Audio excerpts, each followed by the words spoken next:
Salam qarindoshlar. Ramazon ayinglarga muborak bo'lsin. Kuchlik talablarga binoan bu oydimi darslar yana davomliq huzuringlarga sunildi. Oldingi qitimliq dars vaqtida yo'llanmagan bo'lsa-mu, lekin nurg'un havaskorlarimiz mayli kichik yoki cho'ng bo'lsin, o'tilgan darslarni mashq qilib menga sinish shaklda avatibdi. Men buningdan intayin suyundim. Ko'pincha do'stlarimiz yo'liqqan mundaq bir masala bor ekan. Bu bo'lsa-mu udarga tushirish. Ya'ni qo'l va putning harakatini tang vaqtda moslashtirib, udarga tushirish sal tasga to'xtab etibdi. Agar siz bu shunday masalaga uchragan bo'lsangiz, mening taklifimni sinab beqing. Ya'ni mashq qilganda avval qo'l harakatini udarga tushirib mashq qiling. Bu mashqingiz unumli bo'lgandan keyin ondan put harakatini ayrim udarga tushirib mashq qiling. Oxirida ikkisini birlashtirsangiz, ishni men cho'qim unumini ko'ra olasiz. Men bugun yangi harakatlarni o'rgatishdan burun o'tgan soatdagi dap usulining qo'l va put harakatini sizga ayrim udarga tushirib ko'rsatib beray. Mushi bo'yicha mashq qiling.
Bugün ben kızlarga yenik Lerzan qadam hareketlerinin bir bolgan Saylana qadam hareketini öğretmekçi. Bu qadam hareketini mag'rur, shodiyona hissiyatda ifodalagili bo'ldi. Bulupmu muqam nag'malarda bu qadam hareketi ko'p uchraydi. 4 qadam bilan yurib, 5-qadamda putni tepib to'xtash Saylana qadam deb atildi. Buningdagi talab qadam ilib yurganda badan yuqoriga so'zilib, putning barmoq uchi bilan yengil mangamiz. Saylana qadam hareketini oldiga ham keyniga, shundaqla yon taraflarga ilib yurgili bo'ldi.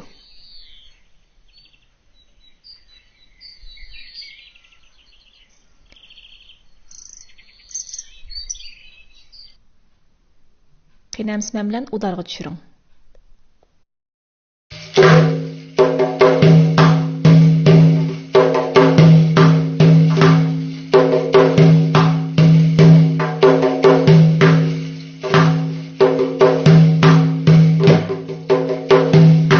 Gavda o'yintish Uyg'ur xalq usulida kam bo'lsa bo'lmaydigan muhim harakatdir.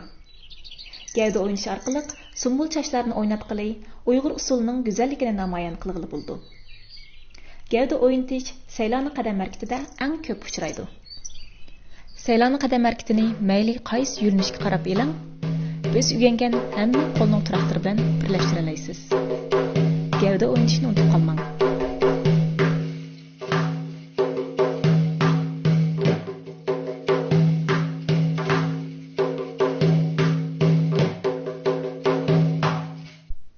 Bu qadam harekatini albatta aylanib turib qilishqimi bo'ladi.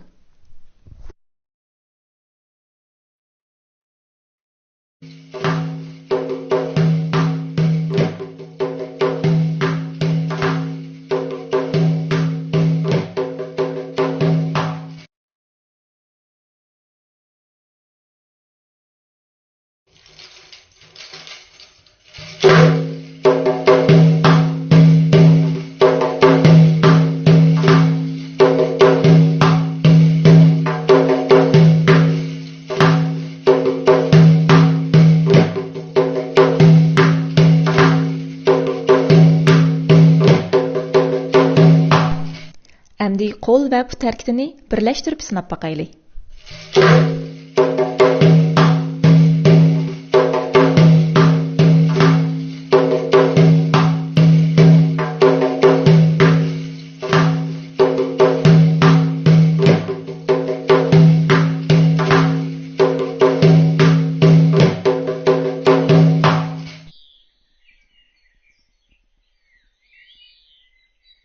Mən dərs başlaşdan burun sözləb ötkəndək, qol və putның hareketini birli vaqtda udara tushirish masalasi o'g'illardan ko'p uchrabdi.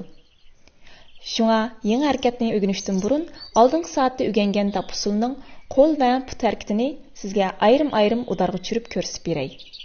Mushu bo'yicha mashq qilsangiz cho'qim unumini ko'ra olasiz.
Taq tepme qadam Uyg'ur usulidagi tipik usul qadimi bo'lib, bu qadamda o'ng putning olqini yerga to'liq dasisa, so'l putning tapini ko'tarilib, barmoq uchi bilan yerga dasaydi.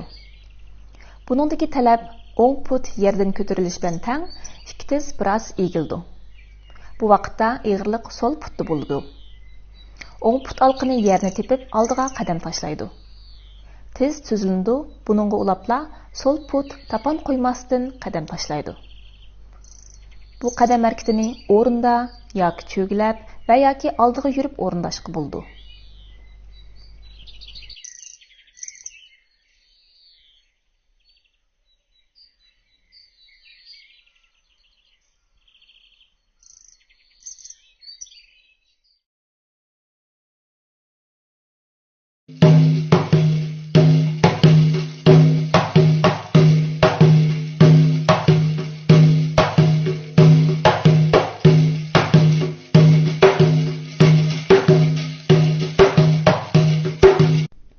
Taq tepme qadam harakatini qo'l harakati bilan birlashtirganda gavda ikki yonga o'ynaydi.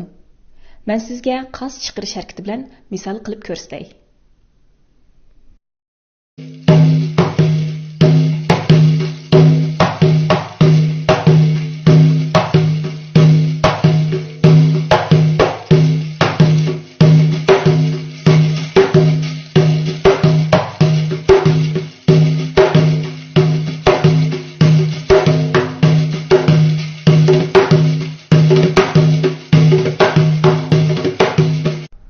Bu qadam harakatini albatta biz o'rgangan har xil qo'lning turoqlari bilan birlashtira olasiz.